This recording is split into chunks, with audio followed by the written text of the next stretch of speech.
En 1990, le corps sans vie d'une jeune femme est retrouvé sur le bord d'une route de l'Oregon. La police s'apprête à démarrer une enquête pour homicide et s'attend à ce que, comme d'habitude, l'enquête soit longue et difficile. Mais contre toute attente, ils reçoivent rapidement un appel qui va être déterminant pour la résolution de ce meurtre. Les coupables vont être arrêtés et emprisonnés, seulement voilà. Une fois les coupables sous les verrous, les rédactions de plusieurs journaux et même les autorités reçoivent des lettres d'une personne qui revendique être non seulement le vrai meurtrier de la jeune femme, mais en plus, il affirme être un tueur en série. Qui est cette mystérieuse personne? S'agit-il d'une mise en scène orchestrée depuis la prison où se trouvent les coupables? Ou dit-il la vérité? C'est ce que je vous propose de découvrir dans ce nouvel épisode de HVI, mais avant de commencer, je voudrais vous remercier. Parce qu'aujourd'hui, ça fait 1 an, jour pour jour, que la première vidéo a été publiée sur la chaîne. Et ça a été une année extraordinaire. Vous m'avez apporté énormément de par vos likes, vos commentaires, vos messages sur Instagram, votre présence lors des lives, enfin bref, jamais je n'aurais pu espérer réussir à regrouper une communauté aussi chouette. Et donc pour vous remercier et pour renforcer encore plus la communauté, j'ai mis en place un serveur Discord. Enfin, quand je dis jeu, moi en vrai, j'ai rien fait du tout. Donc un grand merci à Hugo et Yollywood, ils ont fait un travail de dingue et j'espère vraiment que le serveur vous plaira. Je vous laisse le lien du serveur en description et en 2 mots pour ceux qui ne savent pas ce que c'est que Discord. Bon, alors, je suis pas non plus un expert et j'apprends au fur et à mesure, mais en gros, c'est un outil communautaire qui me permettra de partager des mises à jour sur les affaires traitées en vidéo, de faire des annonces, de mettre en place des événements et tout plein d'autres choses. Mais aussi et surtout un outil qui vous permettra à vous de me faire des suggestions d'affaires à traiter, d'échanger entre vous, soit à l'écrit, soit en vocal, ce qui peut être particulièrement intéressant pendant les lives par exemple. Et sans doute plein d'autres choses cool que je connais même pas encore. Voilà, donc n'hésitez pas à rejoindre le serveur, évidemment c'est 100% gratuit, et ça me ferait plaisir tout simplement de voir la communauté des Rafutés s'agrandir et se consolider encore un peu plus. Et maintenant, générique.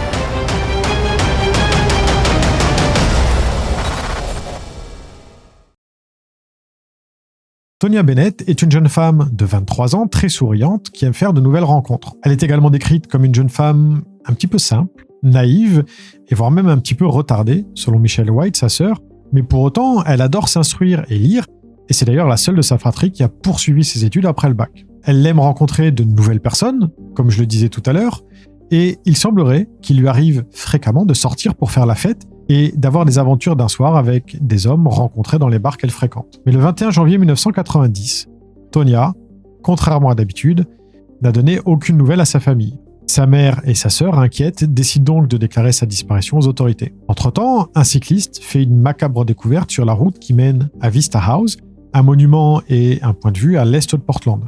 Le corps sans vie d'une jeune femme se trouve dans le ravin qui borde la route sinueuse. Les officiers du bureau du shérif de Multnomah arrivent sur place et font les premières constatations.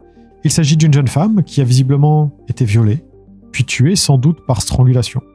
Elle a également été rouée de coups au visage, rendant son identification compliquée, d'autant qu'il n'y a à proximité aucun sac ni aucun papier d'identité permettant de l'identifier. Les enquêteurs commencent par dresser un portrait robot et le diffusent à la télé et dans les journaux environ 1 semaine après la découverte. Et dès la diffusion, le sergent John Ingram de la section des homicides de Multnomah reçoit un appel. Il s'agit de Michelle, la sœur de Tonya, qui a vu le portrait robot diffusé à la télé. Elle s'est d'abord refusée à croire qu'il pouvait s'agir de sa sœur, mais lorsque les photos des vêtements de la victime ont été diffusées, elle a dû se rendre à l'évidence. La jeune femme retrouvée sans vie est probablement sa sœur, Tonya Bennett. La famille est convoquée au bureau du coroner pour identification et il confirme.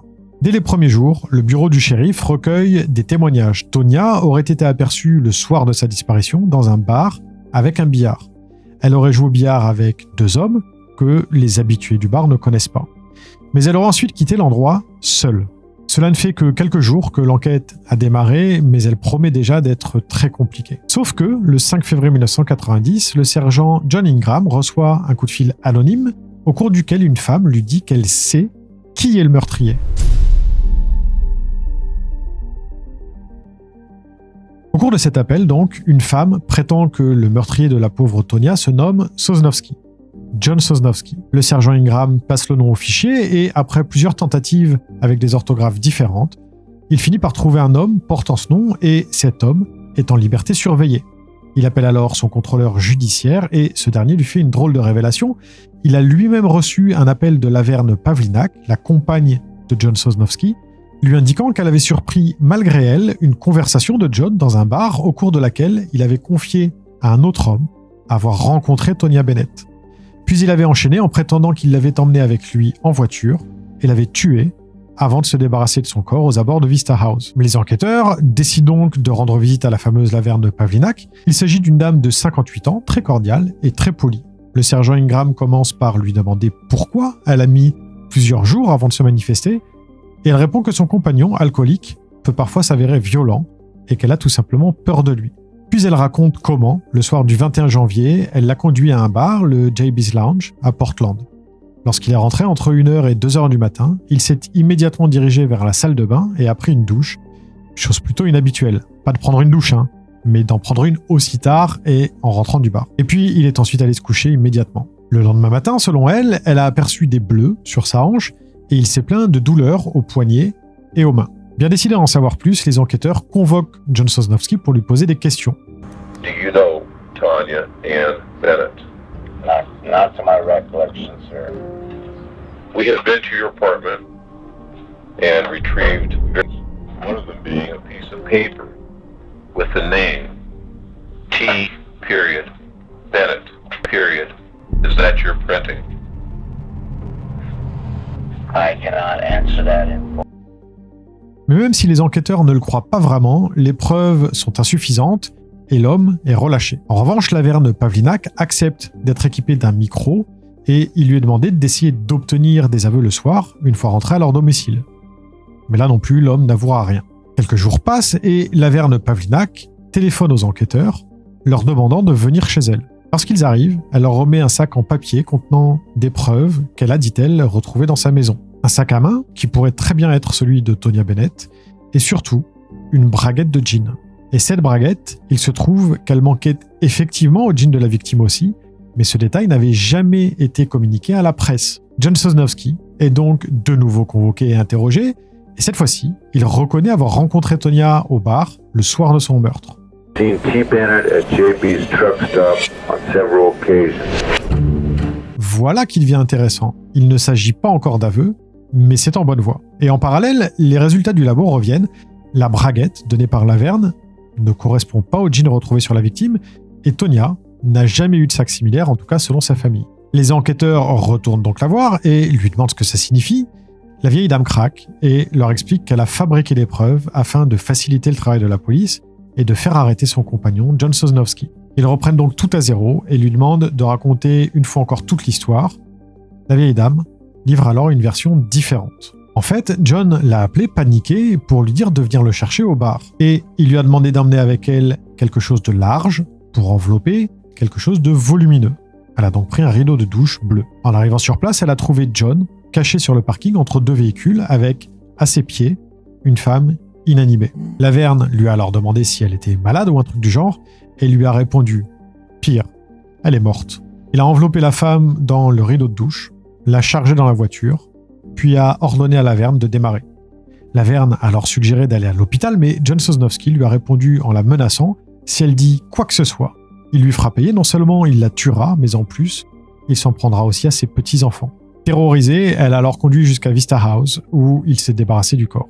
Les enquêteurs en sont maintenant convaincus, John Sosnowski est leur homme.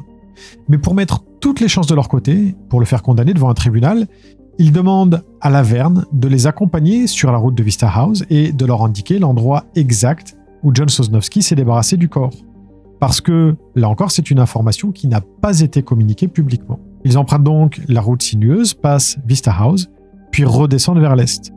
Ils passent devant l'endroit de la découverte du corps et le dépassent sans que Laverne ne dise rien, quand soudain, elle leur dit de faire demi-tour. Et elle finit par leur demander de se garer avant de descendre du véhicule et de pointer l'endroit exact où le corps a été retrouvé. Ça ne fait maintenant plus aucun doute, elle dit la vérité. John Sosnowski est donc arrêté et inculpé pour meurtre. Oui mais voilà, 5 jours plus tard, Laverne Pavlinac rappelle le sergent Ingram et lui dit qu'elle voudrait revenir sur sa déposition. Il retourne donc voir la vieille dame et, une fois encore, elle donne une version complètement différente. Lorsqu'elle est arrivée sur le parking du bar, dit-elle maintenant, la femme était en fait en vie est en train de se chamailler avec John.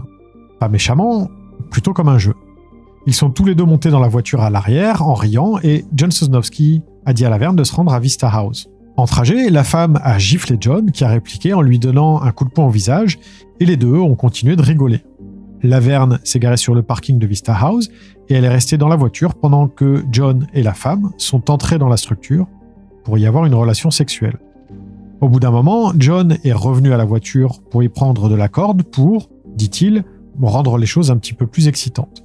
Et il a demandé à Laverne de l'accompagner. Il a ensuite placé la corde autour du cou de la femme, qui semblait plutôt amusée de la situation, et a ordonné à Laverne de maintenir la corde pendant que lui continuait ce qu'il avait commencé. Ce qu'elle avait fait, mais en fermant les yeux pour ne pas voir son compagnon faire l'amour à cette autre femme. Et lorsqu'elle les a rouverts, la femme était inanimée. Elle avait sans doute serré trop fort, la tuant. C'est alors qu'ils s'étaient tous les deux débarrassés du corps, à quelques kilomètres de là.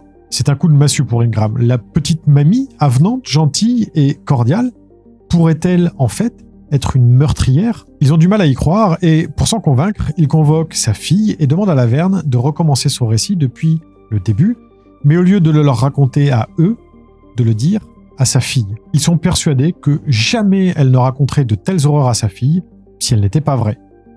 Et Laverne s'exécute devant sa fille, stupéfaite. Have her tell me this story. And I looked at her again and I said, Mom, are you sure? And she goes, well, they told me I had to tell you this.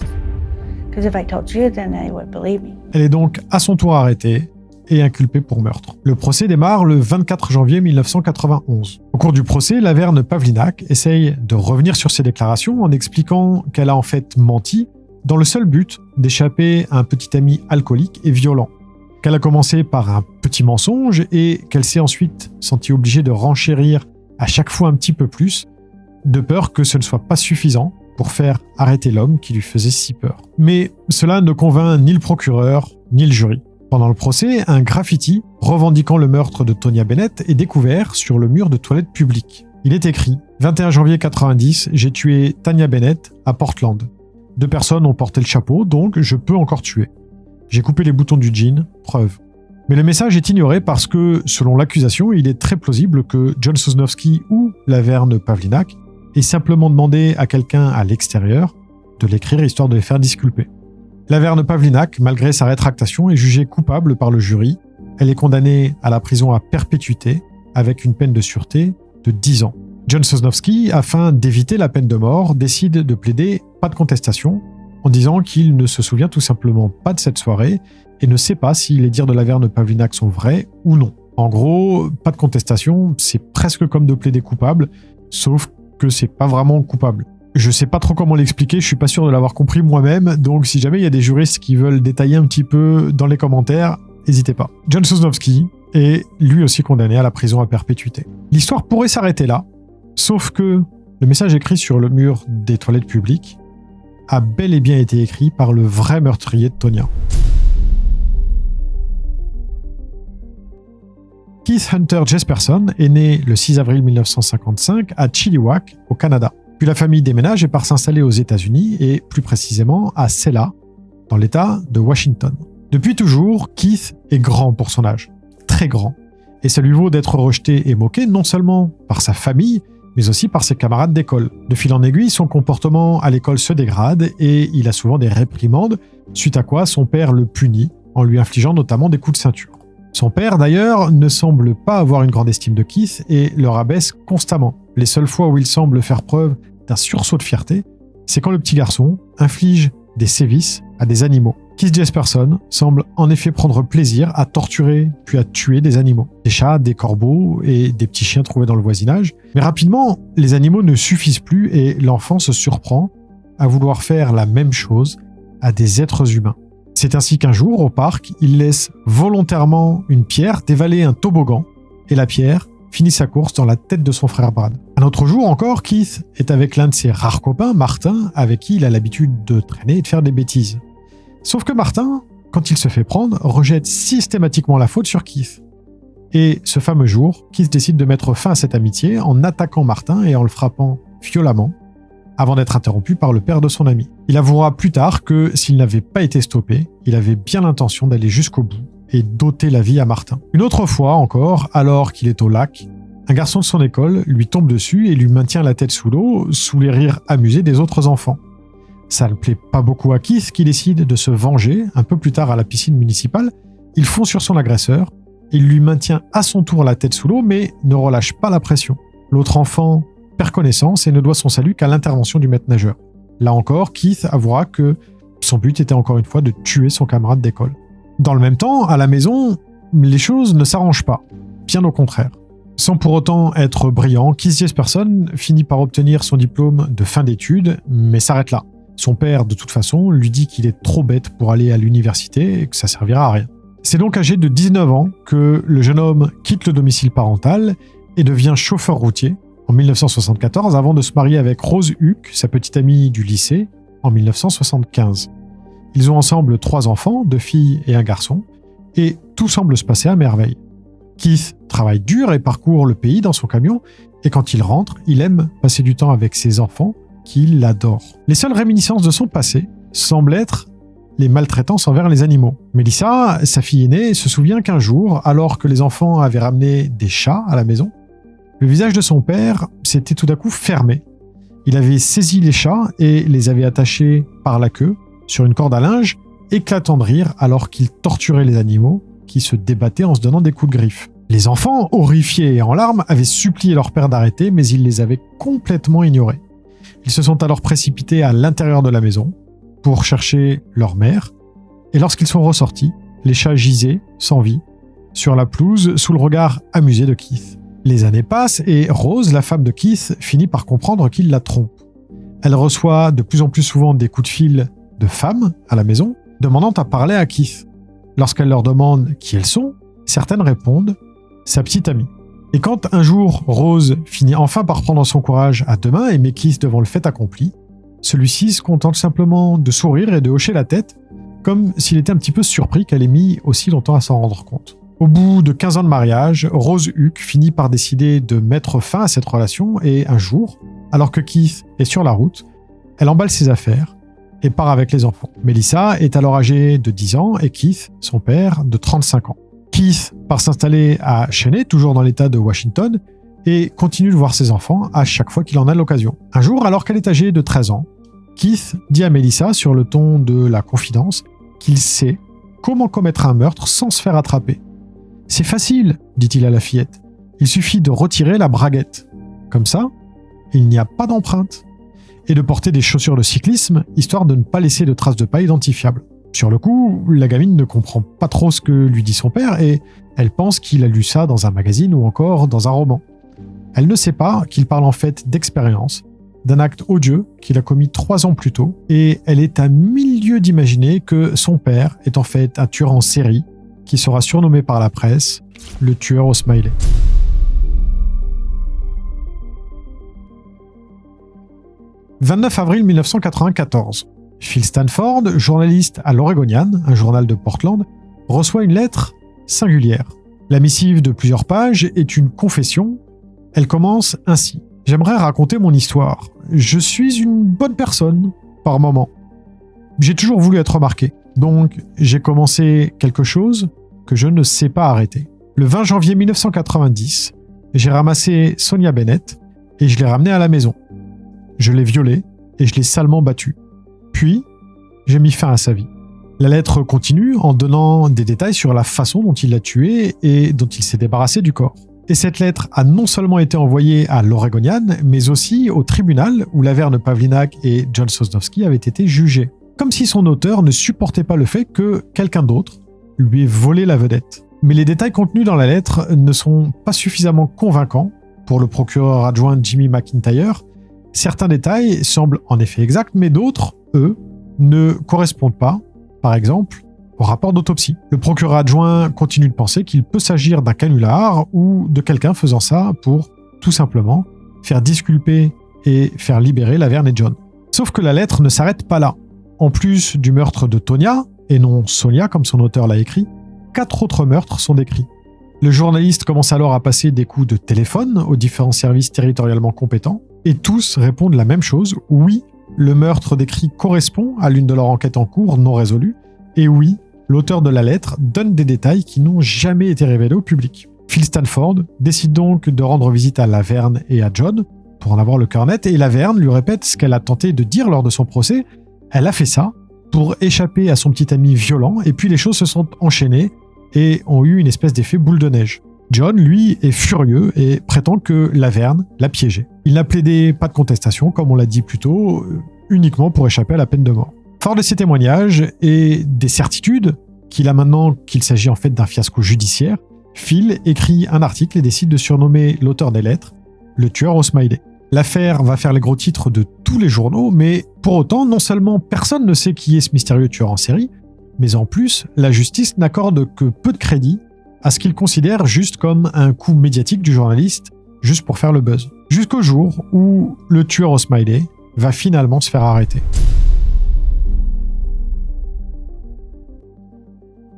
Il a ôté la vie à 8 femmes entre 1990 et 1995. Sa dernière victime, Judy Winningham, était sa petite amie de longue date et il l'a tuée parce que, selon lui, elle n'était intéressée que par son argent. Il l'a étranglée le 10 mars 1995 à Washougal, dans l'État de Washington, à seulement 10 km de l'endroit où il avait pris la vie de Tonya Bennett 5 ans plus tôt. 2 semaines plus tard, la police, après avoir interrogé les amis de la victime, apprend qu'elle fréquentait un homme du nom de Keith Jesperson. Il est donc convoqué et interrogé, mais ne dit rien. Malgré le fait qu'il semble complètement indifférent à la mort de sa petite amie, les enquêteurs n'ont absolument rien sur lui, aucune preuve qui ne permette de l'inculper. Il est donc relâché. Mais Keith sent que l'étau se resserre et, dans les jours qui suivent, il fait 2 tentatives de suicide. Après quoi, il rappelle les enquêteurs et au téléphone, il leur avoue le meurtre de Judy Winningham, demandant ce qu'il doit faire, et son interlocuteur, qui n'est autre que John Ingram, lui dit d'attendre dans le café dans lequel il se trouve, les mains bien en évidence sur la table. Il va envoyer une patrouille pour l'interpeller. Au fur et à mesure de ses interrogatoires, Keith Jesperson avouera le meurtre de 8 personnes donc, et reconnaît être l'auteur des lettres, le fameux tueur au smiley. Son ADN sera comparé à l'ADN retrouvé au dos d'un timbre et il sera confirmé que c'est bel et bien lui qui les a écrites et qui les a envoyées. Au cours de son procès, il n'a exprimé absolument aucun remords. Il a regardé les proches des victimes dans les yeux, sans sourciller. Keith Hunter Jesperson a été condamné à 4 peines de prison à perpétuité. Non content de l'attention dont il a bénéficié, il aurait prétendu avoir tué au total 185 femmes. Mais seuls 8 ont été confirmés par les enquêteurs et il pense que la surenchère a eu pour simple but d'obtenir plus d'attention de la part des médias. Il y a encore beaucoup de choses à dire au sujet de cette affaire et en particulier parler de ses victimes. Chose que je ferai au cours du prochain live, je vous en parlerai plus longuement, non seulement des victimes, mais aussi de son modus operandi et de plein d'autres détails propres à cette affaire. Aujourd'hui, Keith Jesperson est toujours en prison, où il s'est découvert une passion pour le dessin, un petit peu comme Samuel Little, le tueur en série le plus prolifique de l'histoire des États-Unis. Pensez à vous abonner et un petit pouce bleu serait grandement apprécié. Merci d'avoir regardé jusqu'à la fin, prenez soin de vous et à bientôt. Salut!